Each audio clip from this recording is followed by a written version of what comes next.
여러분 안녕하십니까?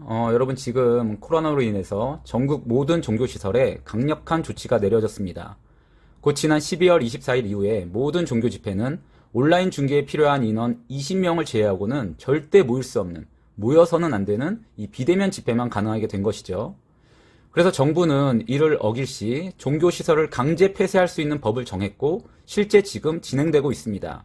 일예로 부산 세계로 교회는 철저한 방역과 거리두기를 지키며 예배를 드렸음에도 불구하고 정부 지침을 따르지 않았다는 이유로 1차 경고를 받은 상황입니다. 20명 이상이 모여서 예배를 드렸다는 이유죠. 그래서 지금 1차 경고를 받은 것입니다. 그런데 여러분, 이건요, 굉장히 불공정한 처사라는 거예요. 지금 정부는요, 교회를 표적 삼아서 교회만 탄압하고 있다는 거죠. 그러면 이렇게 말씀하시는 분 계실 거예요.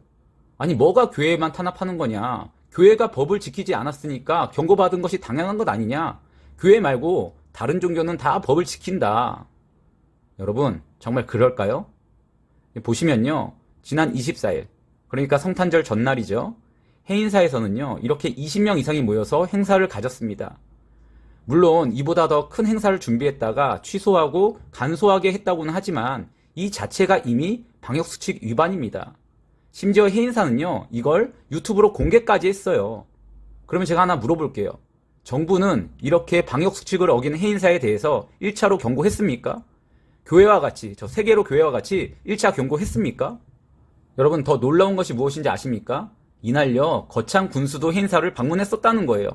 물론 앞선 집회와 방문 시간이 달랐을 수는 있지만 이것 자체가 역시 5인 이상 모임 금지 위반 아닙니까? 법 어긴 거 아니에요? 그래서 혹시나 24일이면 이제 막 정부 방침이 시작된 날이니까 몰라서 착각해서 그랬을 수 있겠다 생각해서 더 찾아보니까요. 이렇게 작년 마지막 날 또 모여서 종무식도 가졌었네요.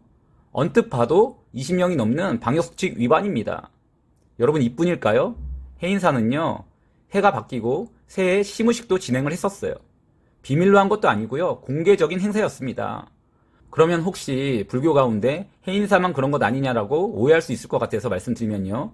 이건요. 해인사만이 아니라 순천의 송광사, 서울 봉은사, 그리고 불교 방송에 소개되었던 한 절의 종무식 등 여러 곳에서 방역수칙을 이렇게 위반한 것이 확인이 되었습니다.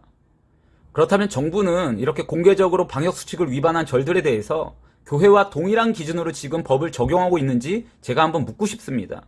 지금 교회들은요, 예배 때마다 경찰과 공무원이 오고, 심지어는 저 부산 세계로 교회처럼 1차 경고까지 받고 있는 상황인데, 지금 불교에도, 절에도 동일하게 적용하고 있냔 말이죠. 여러분, 이러니까 정치방역 교회 탄압 소리가 나오는 겁니다. 지금 정부는요, 교회들을 표적 삼아서 교회만 공격하고 있다는 거예요. 그리고 제가 감히 한국교회에 말씀드리는 건요, 여러분, 진리가 아닌 것을 따르는 사람들도 이렇게 자신있게 모여서 집회를 가지는데, 하물며 진리를 따른다는 우리가 이렇게 쉽게 예배를 포기해도 되는지 여쭙고 싶습니다. 여러분 방금 보셨겠지만, 교회들도 성탄절에 모이지 않았잖아요? 이 정부 방침에 따라? 그런데 절에서는 이렇게 성탄 전날 모여서 집회를 가졌다는 거예요. 이게 부끄럽지 않습니까? 여러분 저는요 지금 뭐 온라인 예배, 유튜브 예배에 대해서 뭐라고 하는 게 아니에요. 안전상의 이유로 그렇게 드릴 수 있죠.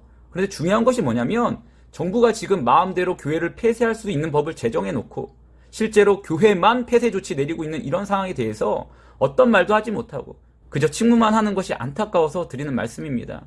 정말 우리 한국교회가 함께 일어나서 함께 싸울 수 있기를 바랍니다. 감사합니다. 마치겠습니다.